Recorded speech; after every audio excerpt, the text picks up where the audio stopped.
morning, good evening. What is going on, YouTube? Welcome into another pre-market live stream here with the Everyday Growth Advisors. It is Wednesday, so we are very quickly at midweek because this week was a short week. And PPI numbers just came out a little better than expected. So that was a little bit of a positive news in the morning.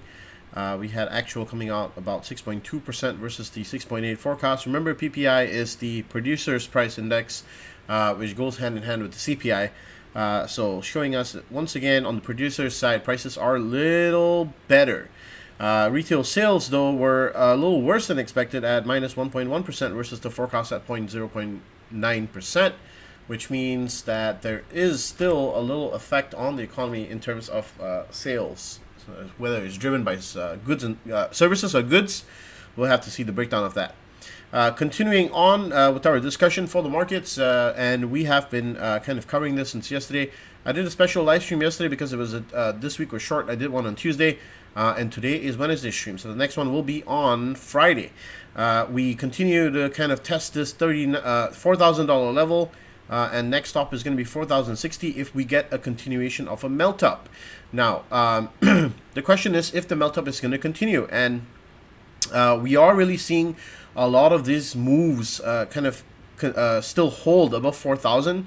If we can really just start to break above 4,015 or 4,016, that's going to set up this rally to the upside, so that we'll see further pressure on shorts. So as shorts continue to unwind, I think that we could see a little abrupt price squeeze to the upside. Now, in my opinion, looking at the data so far, it doesn't look like shorts have unwound or completely let go of their positions just yet. I think that there's a little bit more for the shorts to be squeezed. So the squeezing has not been squeezed yet. And I think that there is a little bit more of exuberance to continue here before we hit another liquidity zone to the upside. And then see that eventual backfill down to retest some of these levels at 39.50, 4,000, and then ultimately 3,900 back there. But remember that ultimately 3,800 is a very, very strong level. So us falling back down here will take some time. It's hand in hand with exactly that we've written on the newsletter for this week. And I hope that you guys got some time to read that. So, so far, so good. We are following along with our plan. We're still playing some of the trades to the upside advantage. Yesterday, we caught Tesla, and we also caught a handful of moves on the Discord with our premium members. Let me just go ahead and pull that up real quick. So you can see right there. Yesterday we managed to catch Amazon. Oh well, these two trades were from the week before, Amazon and XOP. We caught Tesla and Square yesterday on the move to the upside. As I've mentioned, we really tend to prefer the mid caps here, and even in the previous live stream I did mention that small mid caps are still on my radar. If we can continue to get squeezes to the upside. So IWM in a very important level here, but once again, I don't like this upside just yet. Waiting for the rejection for me to play this downward swing, and once we get confirmation, then we can take that trade to the downside. So more to come on IWM. I'll update you guys when I have more information on, or if I'm taking a position on that one. SPX, as you guys know, I'm still looking for that retest of around 40.37, 40.40, and then 40.60. If we break 40.60, then squeeze all the way back up to 41.50 or 41.40, which is the previous high here back in December. So we'll be looking out for those. If we reject in this region here all the way up, then we probably get back down to 39.50 to retest that.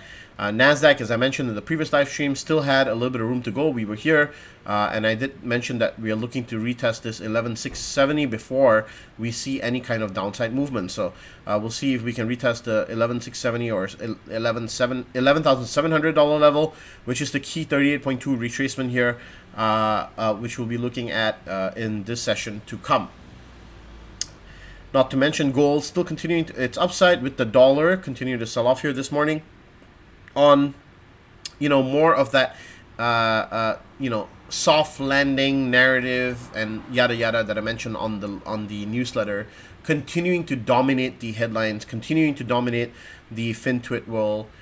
So we have to be really careful when that narrative starts to switch, we want to be ahead of it, and we want to make sure that once the dollar starts to bounce, it has just a tiny bit more to go down here to 101.30. So once we start to get to those levels, then we'll see how the dollar starts to behave there against the other basket of currencies. Semiconductors, the very bullish continuation, and Tesla also really nice bullish continuation. I took some swing trades on those overnight, played some Tesla calls, played some Nvidia calls. We'll see how these play out this morning. So those are two specific trades that we were looking at yesterday. Square, also I mentioned, had this nice move above 72. We played that to the upside yesterday. Bagged some $75 calls. I did mention all of this on the live stream. Yeah, so those were some of the tickers that we were looking at. If you have any questions, you want me to break down a specific ticker or a chart, go ahead, put it in the comments right now. I'll do it for you. Apart from that, we're continuing on with the earnings unwinding, and we'll see how we get into this week. So far, a lot of the money is sloshing into different areas of the market. We have, obviously risks being taken on back in Asian markets, China specifically. We have a lot of inflows in bonds as well. Bonds are looking up. TLT now at 108. After the bounce we called for 102 and 100, came down perfectly to those levels and then bounced strongly to the upside. So we're looking for a lot of these sentiments to kind of move in the counter trend now. Okay, Pfizer, let's have a look. So healthcare, remember, in the move where the market gets bullish, is going to be the least performing sector, mainly because healthcare is still considered a defensive sector in bearish market. So right now with healthcare moving in the opposite direction, you are pretty much looking at Pfizer to come back to retest at least 45, and then below that, if you break 45 and start holding below 45, then you're looking at a retest at 43 and 41 roughly. So those are the key levels here on Pfizer. The way that I would play this is wait for this wave to continue to the downside. If you do get the 45 break and they continue to hold below 45, then the 42 or 43 strike, you could probably day trade or swing that for a day or two and play that to the downside. That will also work hand in hand with the long trade on NASDAQ, because those are the two sectors that rotate in and out of each other. So yeah, that's what I would just give you my opinion on Pfizer. Based on what I see. Also based on the Fibonacci retracements, let me have a look at that real quick. Let's go here. Based on the Fibonacci retracements, you'll be looking at a key level of 44.60 for that downside pivot here. So this looks like a key bounce level also. Watch out for Pfizer to potentially come down here and bounce first and then head downward. So I don't think this will go all the way like that. I think that there might be a little bounce and then, continuation to the downside. Maybe it might even bear flag for a little bit. That could be the outcome with Pfizer here. So the downside trade here is, in my opinion, not the favorite trade. I would wait for the downside to happen and then wait for the to take the continuation trade. Wait to see after consolidation how it behaves, and that's just my 2 cents. I like, in other words, this is not very tradable right now. CVX. Okay, so this one is interesting. So as long as energy and natural gas can continue to form this upside move here that we've been watching for the past couple of weeks, and I mentioned to you guys about how the reopening of China and European inflation coming down, and then not much of a disastrous winter situation in Europe, which was initially going to be disastrous because of increased natural gas prices, but now natural gas prices and crude prices have come down, so not really a disaster anymore. It's going to probably cause increased demand. This will more than likely translate to CVX seeing a lot of that built into its forecasted margins. So I do like this, but if it starts to reject at these levels, then you have to be really careful. It is forming a huge bull flag, but at the same time, you have to be really cautious because it hasn't quite broken perfectly out of it, actually. So I mean, you would really have to be like cautious here. I think that you know, taking this to the upside here at these specific levels right now, you know, after this breakout, of course there is upside here. I think 184 and then 186, 189 looks like the key levels for the upside. But let's see here. So yeah, you'll be looking at 184 and then 189 pretty much. That will be your retracement here. The upside after that, it's 195. So looking based on where we are right now, it's just the risk to reward ratio on this is not exactly super attractive, but obviously it looks like a great one. So the way that I would play this is a hold above 181 would allow me to take the upside to 184 and then ultimately 190, 189. If it rejects here at 181 and starts, you know, falling back down, then I would be more inclined to take the bearish trade back down to 175, 172, because this could happen as well. Like this, a deep pullback before the rally, that could happen. You know, clear out shorts here, clear out liquidity here. It does look like obviously there was a lot of volume that got bought up here, but at the same time you have to be cautious to not be trapped by liquidity engineering. So if there are indeed a bunch of buy orders here, I would expect market makers to come down and try and clear these out. So let's have a look at the volume analysis real quick on the 4 hour and see where those are. So doesn't look to me like there's an insane amount of volume, but it is pretty decent at 172. Obviously line of control is still at 160, and on the 1 hour here, let's go a little deeper.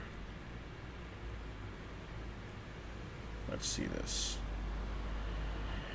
So definitely looks like there is a big amount of tradable volume in this region here, exactly where it is right now. So I would be really careful here.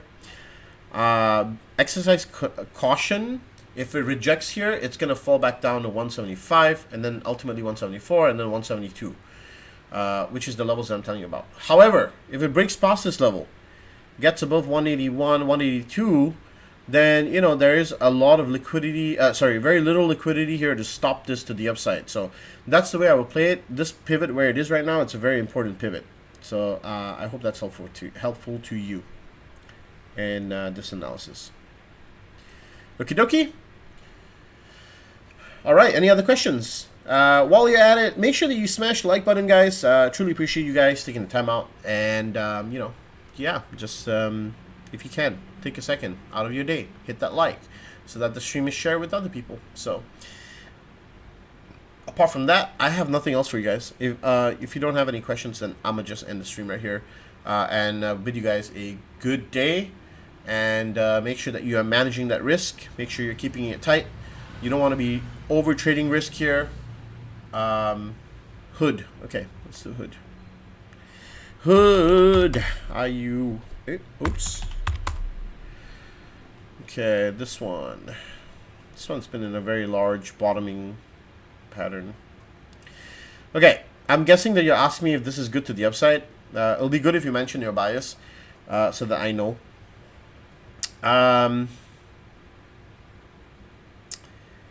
Retest of 1050 is not out of question here, but at the same time, you know, it's a little weird. So you have a huge selling spree here because of earnings, and then, you know, you're kind of like moving back to the mean here. The mean, this is 1050 is like the mean reversion line.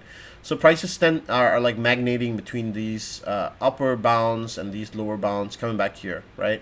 Coming back here, coming back here, coming back here, coming back here, coming back here, coming back here, coming back here. So I wouldn't think that this getting to 1050 is out of the woods. I think it's possible, but it's more important to see what happens at 1050. So if you're planning to take an upside trade here, I would say don't do it because the risk to reward ratio sucks. You're looking to make 90 cents to the upside, right? And you're taking all of this risk to the downside. And you won't be able to validate what your risk reward, like, so let's say you enter a long trade here and you're trying to go for 1050 as a target, which obviously that would be a plausible response, then where are you going to go risk off? Are you going to go risk off here? Are you going to go risk off here? You see what I mean? So your risk to reward ratio between these 2 points and these 2 points, not that great. However, if you get to 1050, now we're talking. Now we have decent, decision making. So at 1050, you can actually make a more informed decision based on the probability and statistics here. If you want to take a short trade, then you could go risk off, let's say, at maybe 1120, somewhere between 11 and 1150, right? That could be a risk off line in the sand. And then you can take all of this downside. That gives you a superior risk to reward ratio, right?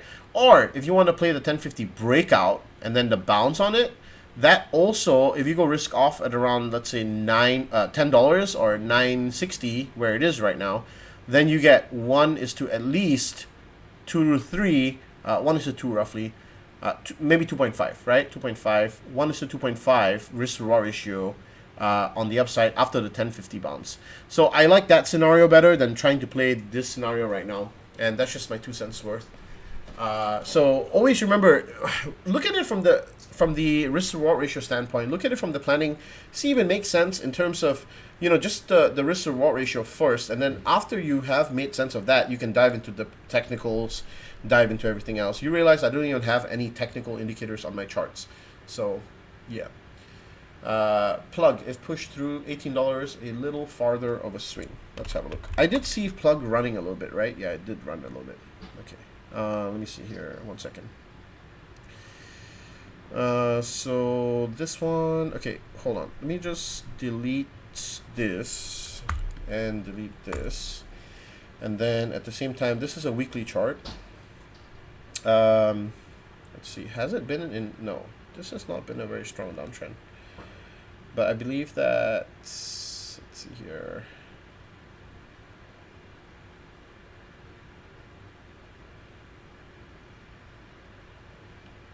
Okay. Like that is better. A little less precarious. Get rid of this. Get rid of this. So you kind of have this. Now you can move into the daily chart. And now you kind of have a descending wedge almost. This is usually going to form into some kind of a breakout pattern later, but it's too early.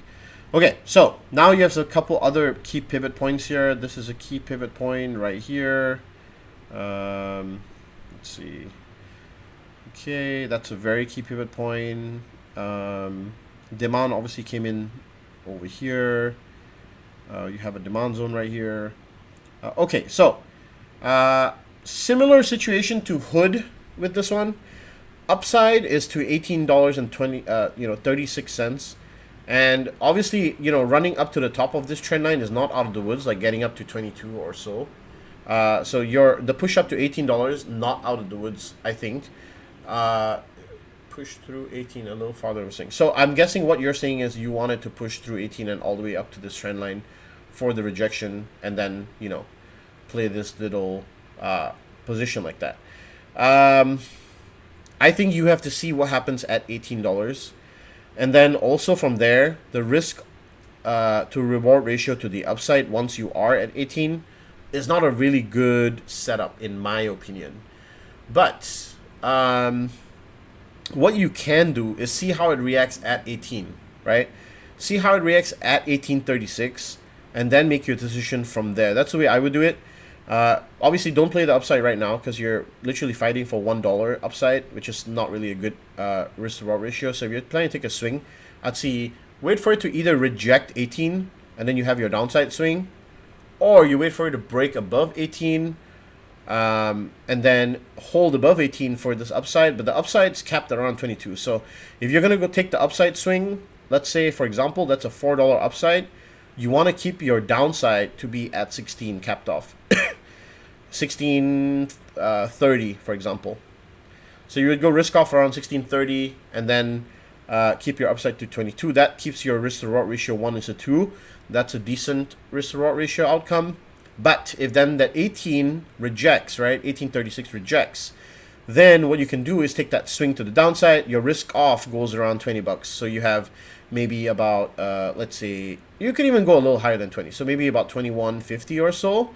2150, and then you have, this is your risk off, right, for a short position, and then your risk, your rewards all the way down here. So you get at least a 1:2 risk reward ratio down trade to the downside once you get that rejection. So I think $18 is your key pivot, and you should let this marinate and let the price action get there, and then after that you can really figure that out. So I hope that that helps you out, Eddie.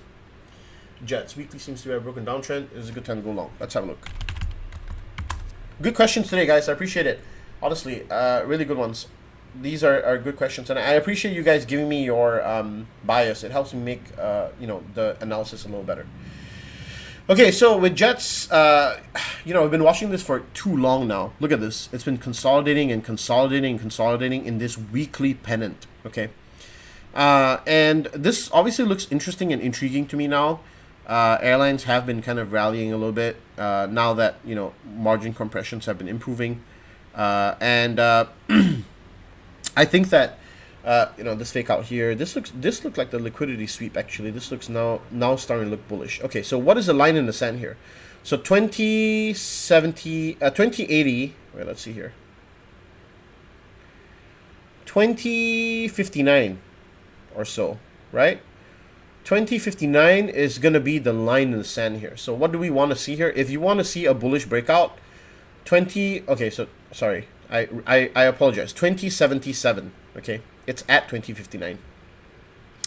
2077 breakout bounce, it's going to take at least a couple of days more for this to form, so there's really no rush. Then the upside can be played, okay? If you see 2070 then rejection, then that sends us back down into 17 or 18, okay, this region here. Maybe 1750 or even $17, like basically this area here, right? You can see. So that's the way I would play this. Key pivot is approaching soon. Let this marinate and let this, you by today or tomorrow, you should be able to see how it's going to interact with this here. So this is a good one. Glenn, maybe you should watch it and let us know in the Discord when you see this one moving. Now that I've given you the brief for what to watch, you can let us know if you see an opportunity, and then we can play it together. All right. Well, I hope that was helpful. Once again, I thank you guys for tuning in. If we're looking for long-term investments, most would good. Adam, what do you mean by that? If you're looking for long-term investments for Jets, are you talking about Jets, or what are you specifically talking about for long-term investments? Oh, I wouldn't invest in airlines at all. That's just my 2 cents, obviously.